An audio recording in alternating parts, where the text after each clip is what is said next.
Umat Rasulullah ini harus dijaga terus. Mungkin masih sekitar 1 miliar tahun. Jangan dikira kiamat besok tahun berapa. Ini Mars belum kita tundukkan, galaksi yang lain belum kita tundukkan. Ceritanya masih panjang. Jangan cepat-cepat meminta Allah untuk menutup cerita. Itu namanya menghina Allah. Masih lama kita. Apa yang dimaksud Rasulullah 1500 tahun, 1000 itu kan bilangan tak terhingga. Harus dikonfirmasi dengan ilmu fisika. Nah, maksudku mari kita memahami teks keagamaan itu dengan perspektif perkembangan teknologi. Bukan kita kembali ke masa lalu. Mau khilafah macam apa? Khilafah isinya bangsat semua. Khilafah itu yang membasmi Dzurriyyatur Rasul, itu kan khilafah. Mau dibikin khilafah lagi, sampai nanti dibasmi. Gitu loh. Ya, kalau dikatakan mau ke khilafah, apalagi kayak visi dan misi, kecuali antum mungkin kalau bilang itu dari organisasi HTI ya, ini dalam visi misinya mereka itu ada. Kalau FPI dan lain sebagainya yang kita tahu dan kita orang FPI nggak ada. Ya, kalau menghidupkan syariat Islam itu bukan berarti khilafah. Menghidupkan syariat di agama, baik itu menginginkan pemerintahan kita seperti beberapa wilayah kabupaten di Indonesia ini kayak Aceh, dan mereka bikin perda ya kan untuk menghidupkan syariat Islam. Orang yang berdampingan selain agama Islam itu sudah merasa enak, nyaman, itu sudah beberapa puluhan tahun. Ya. Jadi loh, kalau soal syariah itu kan tafsir dari tafsir mengenai Rasulullah. Jadi perumpamannya begini, Rasulullah itu mata air. Dan di mata air ini kan airnya jernih banget. Kemudian mengalir, ini aliran itu namanya waktu. Ya kan? Sampai kita ini kan sudah 1400 tahun, sudah 1400 kilometer air ini berjalan. Nah, di tengah jalan ada orang yang meludah, ada orang yang mengencing, ada. Jadi kita mengira bahwa air ini adalah murni seperti di zaman enggak tuh. Kita kan harus kembali ke sana. Makanya ulun bilang teologi Maulana Sekumbul, metodologi Maulana Sekumbul itulah yang akan mengembalikan kita kepada cara pemahaman Rasulullah. Bahkan Maulana Sekumbul bilang nggak ada bid'ah itu. Semua ulama, semua wali itu melakukan sesuatu itu atas perintah Rasulullah. Emang Rasulullah berhenti bekerja? Kan enggak. Hadis tentang kopi kalau dicari di Sahih Bukhari nggak ada. Tapi apakah kita tidak percaya bahwa memang ada hadis tentang kopi? Nggak mungkin. Nah, oleh karena itu pendekatan syariah itu harus sangat hati-hati. Karena ikhtilafnya luar biasa. Karena dalam sejarah orang Islam saling bunuh gara-gara mata. Iya. Itulah fungsinya ulama setiap zaman. Betul. Makanya sekarang misalnya, ampun maaf ya, apa yang disebut syariah di Aceh, apakah lebih Islami daripada Pancasila? Menurut lo enggak. Pancasila itu esensi dari Islam itu sendiri. Hati-hati membreakdown hukum. Hati-hati. Tinggal dipakai nggak Pancasila itu? Inggih. Contoh misalnya yang paling ekstrim begini, bagaimana madhab itu bisa sangat bertentangan. Imam Syafi'i mengatakan anjing itu najis mukhladah, ya kan? Imam Malik mengatakan najis saja enggak, apalagi mukhladah. Bayangkan itu. Kalau kita mau kembangkan terus menerus syariat menurut kita, ya berantem kita. Kalau saya memahami NKRI itu adalah Piagam Madinah, itu adalah perjanjian Hudaybiyah yang dimana Rasulullah berpesan wanti-wanti pada sahabat ikuti taati. Meskipun Hudaybiyah itu kan menyebut Rasulullah aja nggak mau kan. Begitu Islam itu melakukan perjanjian, maka Islam punya kewajiban untuk melaksanakan, untuk mentaati. Kalau saya itu gini, semua peristiwa spiritual harus bisa dibuktikan, di breakdown di alam faktual, harus terbukti di alam sains. Seperti Ibnu Arabi itu di Futhul Makkiyah itu, beliau kan bilang tentang kurang lebih itu tentang dua benda yang bisa dijadikan alat komunikasi untuk ngomong-ngomong tanpa tali, itulah HP. Itu kan bisa di breakdown.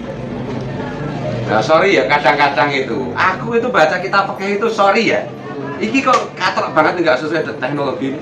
Nggak kayak begini kalau Imam Al-Ghazali, nggak kayak begini kalau Imam Syafi'i. Contoh misalnya Beb, Rasulullah kan ada bersabda, sampailah yang ahli hadis. Aku kan udah ngomong, aku nggak pakai hadis-hadisan. Nah, aku konsisten itu. Nah, Rasulullah itu satu ketika bilang, orang sholat itu lagi bercakap-cakap sama Allah. Jadi ya jangan bercakap-cakap sendiri.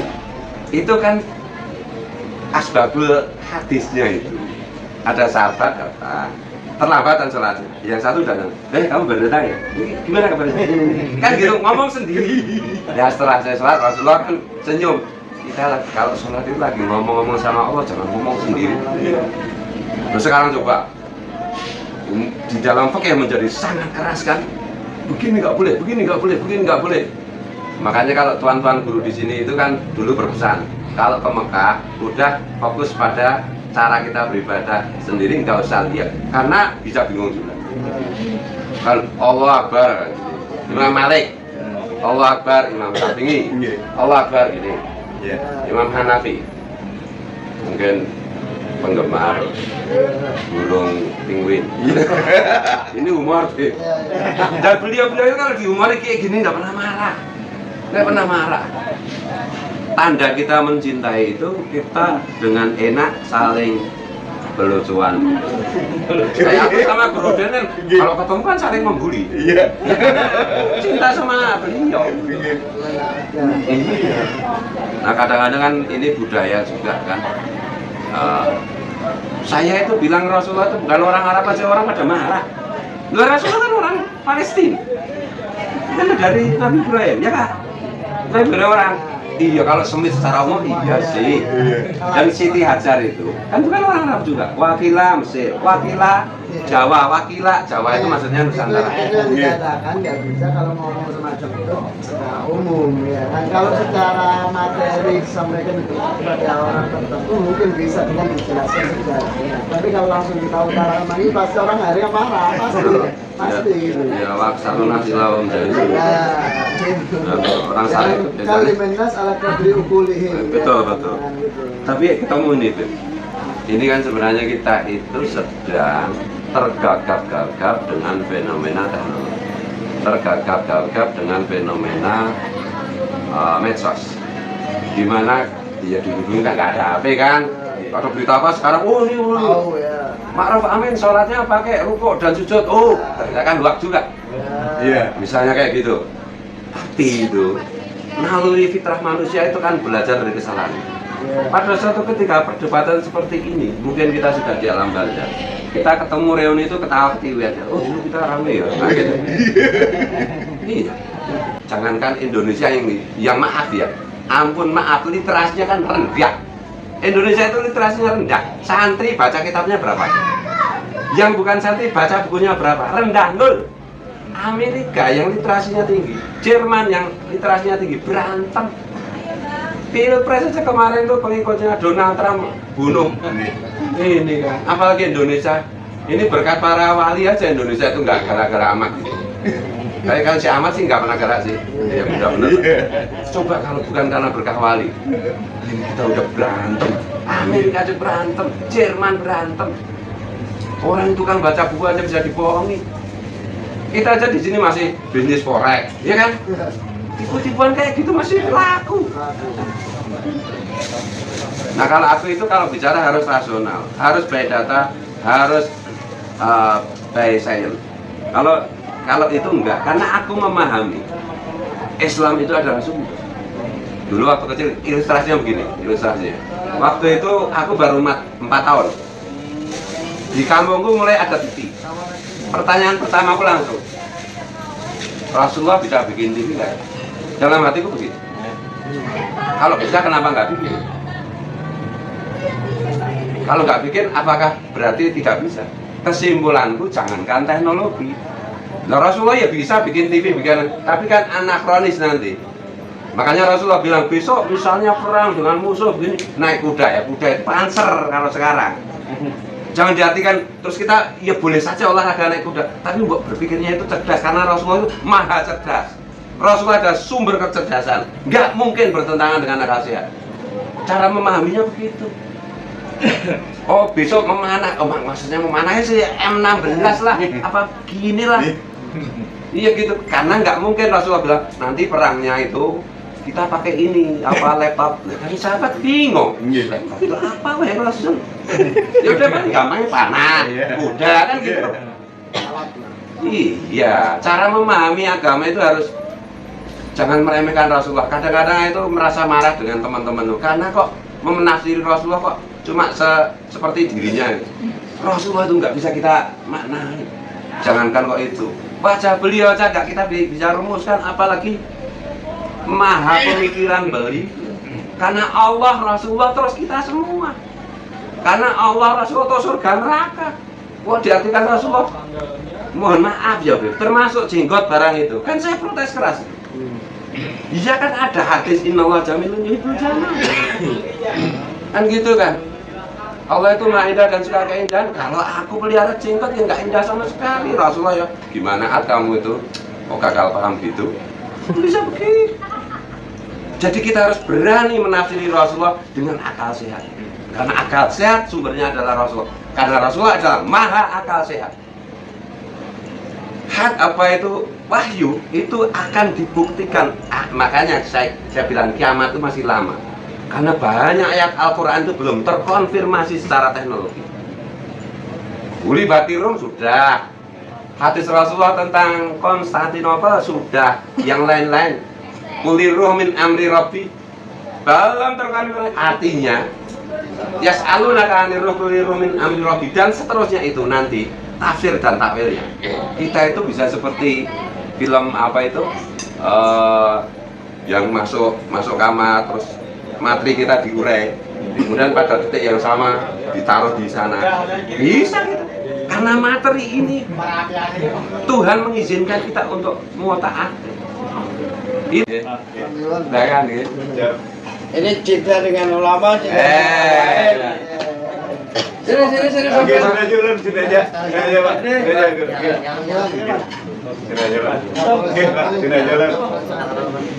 Pak Iwan sini Pak Iwan.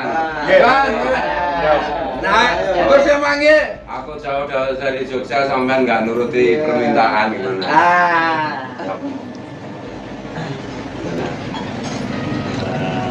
Duduk. Sini Bang Iwan.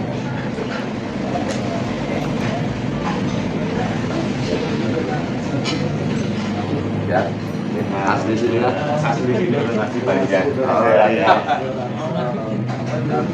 Jangan salah loh, Beb. Anggota PKI itu dulu ada yang melesetin Partai Kiai Indonesia. Artinya konstituen PKI itu banyak yang sholat. DNA Aidit itu Habib loh. Musa itu orang hafal Quran loh. Gerakan komunis PKI di Indonesia itu tidak selalu identik dengan ateisme. Nah itu jelas. Nah itu beneran. Enggak marga beneran itu. Perkara sekarang itu misalnya apa itu Persatuan Habib itu? Robito tidak mengakui itu urusan politik. Bagaimana orang tertuduh sebagai PKI masa diakui sebagai itu? Nah itu, jadi kita harus membaca sesuatu dengan Robito itu kan kalau memang betul silsilah atau nasab jalurnya bisa diskriminasikan. Aidit itu benar-benar Habib. Salah satu saksinya adalah Aidit yang sekarang sering di TV. DNA Aidit itu kan saudaranya. Yang Aidit benar-benar Aidit marga. Nah ini fakta-fakta seperti ini ya biasa aja. Mau ada Asegaf di Surabaya juga pendeta di YouTube itu biasa aja. Tapi aku percaya bahwa semua dzurriyyat Rasul itu ahli surga. Nah, sekarang misalnya ya yang penting kan sedetik sebelum mati kan, sebelum mati didatangi datonya ya kamu balik Islam ikut aku selesai. Aku ngomong sama Habib Lutfi secara tidak langsung. Aku sebenarnya lebih hormat sama Iye, sama Ahmad Albar daripada Habib Lutfi. Habib Lutfi kan bang, ngurusi Jatman, semua orang baik ahli surga, coba Iye harus menemani Kuto, harus menemani orang-orang non anu. Dan karena Iye banyak orang itu nggak jadi bunuh diri. Kan banyak itu testimoninya di Najwa Shihab itu. Dengar si Iye nyanyi mau bunuh diri nggak jadi bunuh diri. Dulunya non muslim jadi masuk Islam. Padahal liriknya, syairnya God Bless punya Iye itu nggak ada kaitannya dengan agama kan. Aku memahaminya seperti itu. Makanya jangan dijual murah Dzurriyyatur Rasul ini hanya untuk urusan-urusan cekiremis yang sebentar lagi selesai ini. Karena itu aku berdebat-debat, aku mengkhawatirkan deh. Nggak usah kayak gitulah. Terlalu mahal harga seorang Habib untuk urusan-urusan ceng-cengko kayak begini. Dia keren aja jadi raja, itu kenapa sih? Dzurriyyatur Rasul itu kan bakatnya jadi raja, enggak jadi ampun maafin jadi keleran kayak gitu, di jalan-jalan kayak gitu. Harga dirinya di mana? Menjaga marwahnya Rasulullah di mana? Aku mau tak. Ampun maaf nih, kalau salah dikoreksi. Itu yang tadi maksudnya mungkin ya masing-masing punya tugas harus. Kalau cocok caranya lain mungkin berbeda ya, tapi tujuannya sama. Tapi aku menyayangkan Dzurriyyatur Rasul itu bagiku lebih penting, lebih berharga dari apapun. Orang dunia boleh rusak, tapi Dzurriyyatur Rasul jangan rusak. Orang dunia semua boleh kacau balau, tapi Dzurriyyatur Rasul jangan terkena dampaknya. Hati-hati hitungannya itu. Apakah tidak cukup Sayyidina Hasan, Sayyidina Husain? Apakah tidak cukup ketika Bani Umayyah berkuasa? Apakah tidak cukup ketika Bani Abbasiyah berkuasa? Ngomong sedikit aja dibasmi kan waktu itu. Iya kan, apa mau dilanjut-lanjutin? Gitu loh, buat sayanglah emas itu jangan ditaruh di tempat yang nggak bener gitu loh. Karena sikapnya pemerintah itu apa? Musnahan habaib mau gerak untuk ngurus umat atau pemerintah terus ditanggapi dihilangi, tidak diberikan kesempatan, tidak vaksin. Kalau masuk ranah ilmu politik itu bukan sekedar ranah hukum. Gus Dur itu nggak salah, tapi dia harus jatuh. Gus Dur itu benar, DPR salah, tapi realitas politik menyebabkan sah penjatuhan Gus Dur. Ini politik, Bu. Hukum pun sendiri itu dikendalikan oleh politik. Politik itu sendiri hari ini dikendalikan oleh uang. Makanya jihad fisabilillah yang benar itu kita punya duit sebanyak-banyaknya. Kita bisa mempengaruhi siapapun. Mau politisi kita beli, presiden kita beli. Ini yang terjadi sekarang Di seluruh dunia. Government hari ini tidak relevan, irrelevan lagi. Yang relevan itu Elon Musk. Yang relevan itu siapa? Bill Gates. Itu yang relevan, presiden semua. Bukan hanya presiden Indonesia, dia yang mengendalikan dunia. Islam itu kayak gitu, sebaik-baik harta di tangan orang, tapi Rasul, mari kita pegang harta. Bukan karena kita suka harta. sebelum harta pada orang yang Iya. Nah, salah itu ya orang Islam, kenapa kita tidak pegang harta? Kan Rasulullah udah pesan.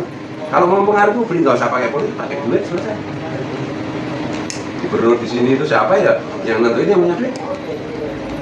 terus gimana sekarang pemerintah juga kayak oleh presiden, kemudian orang-orang yang ada di partai, mereka dalam politik yang ada dan kan otomatis yang dinaikkan karena uangnya itu kan, sehingga karena dikuasai aparat bernegaranya, mereka beli ya Loh, apa posisi tidak dibiayai? iya ya Nah, yang biayai siapa? ya itu Kan musuhnya. Kenapa kita jadi alat orang berantem? Ini orang kaya, orang sugih berantem. Kenapa kita mau jadi alat?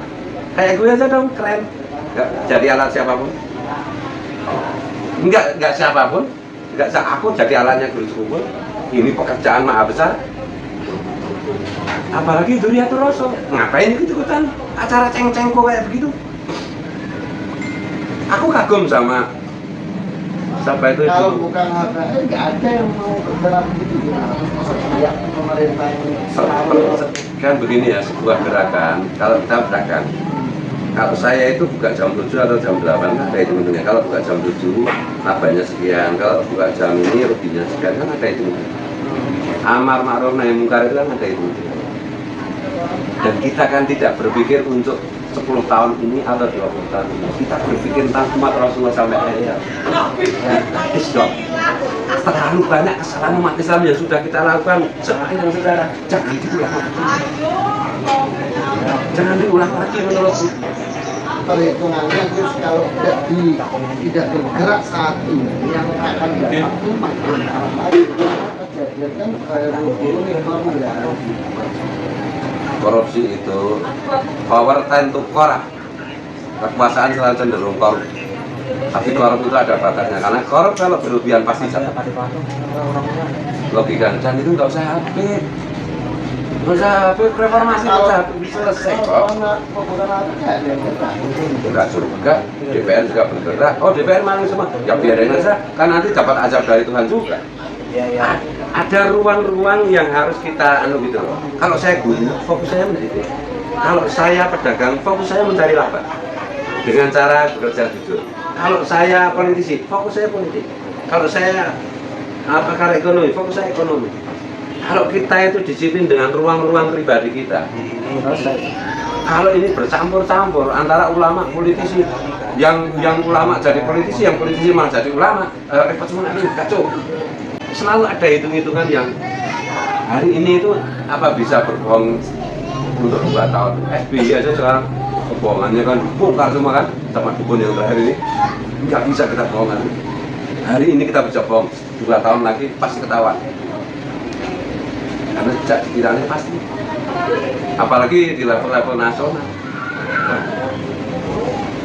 Gitu. Kenapa tidak memilih jalan seperti Habib Lutfi yang beliau bisa kasih masukan dari dalam? Bagaimanapun juga kalau nggak ada Habib Lutfi, mungkin arahnya berbeda. Habib Lutfi Mewarnai nggak beliau di dalam? sangat mewarnai, amat sangat mewarnai, meskipun dia dibenci oleh teman-teman yang bersikap keras. Karena selama ini yang dilakukan oleh pemerintahan kayaknya cenderung dinilai tidak bersuara apa gitu. Enggak tahu ukurnya apa misalnya. Kalau ukurnya Tidak ada ekonomi, perubahan. perubahannya yang misalnya begini, misalnya kita teriak-teriak ekonomi sulit. Ya. Toh kendaraan baru semua ada. Listrik juga semua ada, atau apa ada? Mahal. Yang mahal kan tetap bisa terbeli di Amerika jauh lebih mahal. Jadi kita itu wala in syakartum la azidanakum, wala in kafartum inna adzabi lasad. Jangan pernah kita seperti Libya. Muammar Gaddafi itu, semua orang hafal Quran dikasih ijazah S1 digaji. Per tahun Muammar Gaddafi itu menargetkan 50.000 orang hafal Quran. Padahal Libya itu kan cuma sekitar 7 juta penduduk dan cuma dapat gaji. Rakyat dikomporin sama Amerika, itu zalim, itu main perempuan, bunuh dia. Sekarang itu dari apa? Hancur semua Libya. Kita juga nggak pernah menduga bahwa yang namanya Muammar Gaddafi bisa dijatuhkan seperti itu. Karena gerakan-gerakan separatisme itu nggak pakai senjata, Pak. Jangan maulah kita dipermainkan orang kafir. Gitu loh, kalau aku begitu. Nabi kan pernah bilang juga, suatu ketika nanti kalau kalian akan mengalami zaman di mana pemerintah, apakah kami berontak wahai Rasul? Oh enggak, selagi kalian tidak dilarang sholat, kalian tidak boleh sedikit pun berontak. Tidak sedikit pun berontak. Artinya apakah pemerintah melarang kita sholat? Enggak, di sini banyak orang sholat, enggak dilarang aja pada nggak sholat. Tidak. Jadi kita harus memilih tindakan. Ikhtiar itu kan memilih tindakan berdasarkan pertimbangan akal. Memilih tindakan, memilih bertindak atau tidak bertindak berdasarkan rasio, berdasarkan akal sehat. Karena agama ini Sayyidina Ali adalah akal. Nah, kita perhitungkan, apakah kita efektif seperti ini? Apakah kita efektif seperti yang misalnya dilakukan oleh Habib Lutfi? Habib Lutfi jangan dinilai sekarang. Nanti kalau beliau wafat 50 tahun kemudian, efek-efek dari yang dilakukan Habib Lutfi hari ini akan tampak. Karena kita tidak bisa menanam ini biji. Lo kok nggak berbuah, ya nggak bisa begitu dong, tunggu dong 1-2 hari itu kan. Apalagi itu durian. Yang penting itu kata Nabi itu, tanamlah pohon meskipun kau tahu besok pagi kiamat. Itu bukan sekedar harus pohon benar, itu enggak. Berinvestasi dalam bahasa ekonomi. Iya, investasi untuk umat. Jangan bikin investasi yang merugikan umat. Makanya pertimbangannya amat harus sangat hati-hati. Harus sangat pelan-pelan. Kalau misalnya ya, pemerintah hari ini kan demokratis ya. Coba bandingkan dengan pemerintahan Pak Harto. Malah di sini itu sampai bunuh-bunuhan aja. Maulana Sukumbul masukkan jangan ikut ikutan, jangan demo. Padahal alasan untuk demo itu jauh lebih kuat daripada hari ini. Misalnya sebagai contoh, dan hari ini hasilnya nyata kan. Maulana Sukumbul kan untuk seluruh dunia kan. Percaya tidak percaya, suka tidak suka, ya memang itu faktanya. Faktanya memang seperti itu. Gerakan-gerakan beliau yang seolah-olah itu, ini mana naik mungkarnya. Naik mungkar terjadi dengan sendirinya. Kemarin dalam cerita itu muridnya Pak Guru yang di Kota Baru itu, di sekitar Martapura itu di Sukumbul itu, tempat-tempat maksiat itu ada yang kebakaran, ada yang ini, ada yang tahu, nggak tahu dia yang bakar siapa. Jadi kita harus sangat hati-hati kan. Jangan sampai apa yang kita lakukan tuh niat kita itu, niat baik itu tidak cukup kalau tidak berdasarkan itu. Niat baik harus diaplikasikan dengan jalan baik juga. Bukan pemahaman misalnya kita tentang politik ya. Oke, kita mau bergerak di politik, kita harus paham peta politik. Bukan hanya di Indonesia, tapi seluruh dunia. Kita pahami dulu, kita pelajari dulu. Oh, kira-kira kita boleh beristiad. Istiad kan harus ulama yang begini dan begitu toh. Gak bisa asal-asalan aja toh. Nah, supaya gerakan kita itu, apapun gerakan itu, apapun organisasi kita, itu benar-benar membanggakan Rasul dalam pengertian yang luas. Itu loh. Dalam pengertian yang luas, tidak ada manusia terbaik selain Rasulullah. Rasulullah itu adalah maha. Dan itu loh. Setelah Allah itu adalah Rasulullah. Nah itu enggak mungkin, enggak bikin acara yang enggak mungkin. Kan kadang-kadang, ampun maaf ya, ada kelompok juga, oh pakai sunahnya Rasulullah, terus ini pakai begini, soek-soek. Kapan Rasulullah ngajari kayak begitu? Aku mau tanya, ayahnya Abu Bakar aja dihadapkan kepada Rasulullah Fatu Makkah itu. Ini ayahku, wahai Rasul, mau masuk Islam. Rasulullah kan enggak langsung, oh iya tak, tuntun Islam enggak. Nah, carikan guling, carikan sisik. Nah, jiwanya begini, potong. Nah, carikan semir. Nah, ini kalian laki pantas. Gitu kan? Kamu tuh tega-teganya loh, ayahmu kayak dibikin kayak gitu. Nah itu, oke, gimana mau masuk Islam? Oke. Rasul itu maha, jangan diartikan sempit. Gitu loh. Rasulullah maha memaklum, makanya urusan paling gampang itu ya dengan Rasulullah. Kalau dengan pian kadang-kadang susah, kadang-kadang mudah. Kalau dengan Rasulullah, wahai Rasulullah begini, gampang dah. Nah, tajalinya, madharnya Rasulullah hari ini kan Maulana Sukumbul. Aku itu urusan dengan Guru Sukumbul, semua gampang, semua diikuti. Kadang-kadang ya orang aku muridnya susah-susah, ngel-ngel. Nah, gitu loh. Karena ini terjadi perubahan mindset yang luar biasa, yang kita harus benar-benar waspada. Kita selalu mengkhawatirkan meskipun tidak terjadi. Jangan sampai agama itu menjadi irrelevan. Jangan sampai sains itu menjadi agama baru.